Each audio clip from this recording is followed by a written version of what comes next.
तर या ठिकाणी क्वेश्चन नंबर 17 सॉल्व करायचा आहे. A weightless spring which has a force constant K oscillate with frequency n when a mass m is suspended from E. तर एक weightless spring दिलेलं आहे, त्याचा फोर्स कॉन्स्टंट के, त्याची फ्रिक्वेन्सी n इतकी दिलेली आहे, त्याला मास m आपण सस्पेंड करायचा आहे.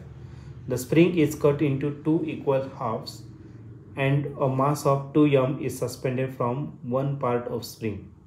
तर त्या स्प्रिंगला कट करून 2 इक्वल पार्ट्समध्ये कन्वर्ट करायचं आहे आणि त्याला 2m इतकं मास आपल्याला सस्पेंड करायचं आहे.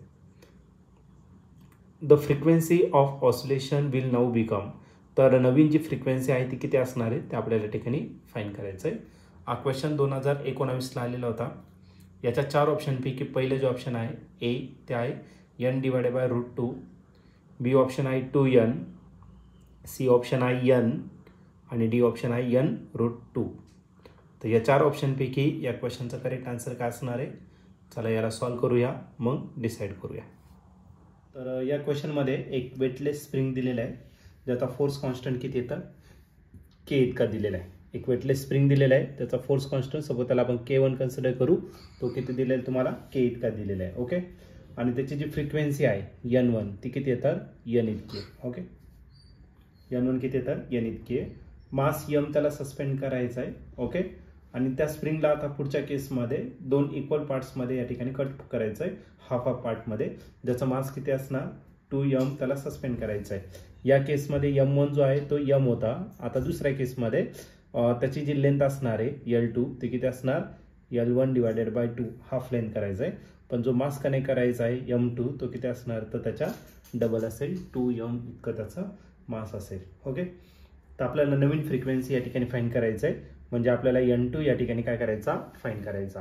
आता टाइम पिरियडचा जर फॉर्म्युला घेतला ऑसिलेशनचा, तर टाइम पिरियडचा फॉर्म्युला आहे 2π√m/k. ओके. आणि जर फ्रिक्वेन्सी घेतलं तर फ्रिक्वेन्सी काय असतं याचं? रेसिप्रोकल. म्हणजे आपल्याला भेटेल 1/2π काय भेटेल तर आपल्याला k/m. हा झाला तुमचा फ्रिक्वेन्सीचा फॉर्म्युला. आता जो फ्रिक्वेन्सी 2π तर कॉन्स्टंट आहे, राहिला काय? k म्हणजे फोर्स कॉन्स्टंट आणि दुसरा काय? m. तर पहिल्या केसमध्ये दिलेलं आहे k, मग याला n1 कन्सिडर करू, याला k1 कन्सिडर करून याला m1 कन्सिडर करू. ठीक आहे. आता दुसऱ्या केसमध्ये आपल्याला k फाइंड करायचा आहे आणि जो k आहे फोर्स तर सेम असणार आहे.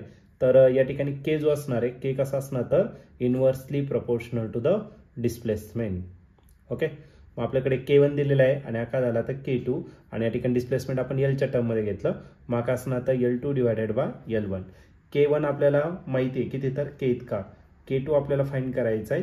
L2 आपल्याला L2 जो दिलेला तो दिलेला आहे L1/2/L1. L1 काय आला? कॅन्सल. मग k2 जर घेतला तर k2 किती असणार तर 2k. चला k2 भेटला, m भेटला. आता आपण n2 फाइंड करून घेऊ. मग n2 जर घेतला तर n2 राहील आपला 1/2π√k2/m2. याला इक्वेशन काय करा? 2 कन्सिडर करा. आता इक्वेशन 2 ला इक्वेशन 1 ने काय करा? डिवाइड करा. मग आता नेक्स्ट केसमध्ये dividing equation number 2 by equation first. Equation 2 काय आहे? n2. इक्वेशन फर्स्ट काय? n1. n2 ची जी व्हॅल्यू आहे ती आहे 1/2π√k2/m2 आणि या ठिकाणी n1 जो दिलेला आहे तो दिलेला 1/2π√k1/m1. 1/2π काय आला? कॅन्सल. फ्रिक्वेन्सी जी दिलेली आहे n2 ती आपल्याला फाइंड करायचं आहे आणि n1 जो दिलेला तो किती येतं? n इतका आहे. आता पुढच्या केसमध्ये k2 किती दिली फाइंड केला आपण? 2k. आणि m2 जो आहे तो किती येतं? 2m. आता याचा रेसिप्रोकल करा. m1 वरती जाणार, पण m1 किती दिलेला आहे? तर m1 दिलेला आहे तुम्हाला m इतका आणि डिवाइडेड बाय k1. k1 किती दिलेला आहे? k इतका. k कॅन्सल, m कॅन्सल, 2 पण काय आला? कॅन्सल. म्हणजे आपला n2 डिवाइडेड बाय n जो आहे तो किती भेटला? 1 भेटला. आणि जर सपोज तुम्ही n2 फाइंड केला तर n2 इज इक्वल टू किती भेटेल? n. म्हणजे नवीन फ्रिक्वेन्सी भेटणार ती किती भेटेल तर n इतकी भेटेल. आणि जर ऑप्शन जर तुम्ही या ठिकाणी चेक केलं तर ऑप्शन नंबर सी जो आहे तो या ठिकाणी आपला करेक्टली मॅच होतोय. ऑप्शन सी म्हणजेच काय? n2 is equal to n. मग या क्वेश्चनचा आन्सर n असेल. ओरिजिनल फ्रिक्वेन्सी इतकीच असेल.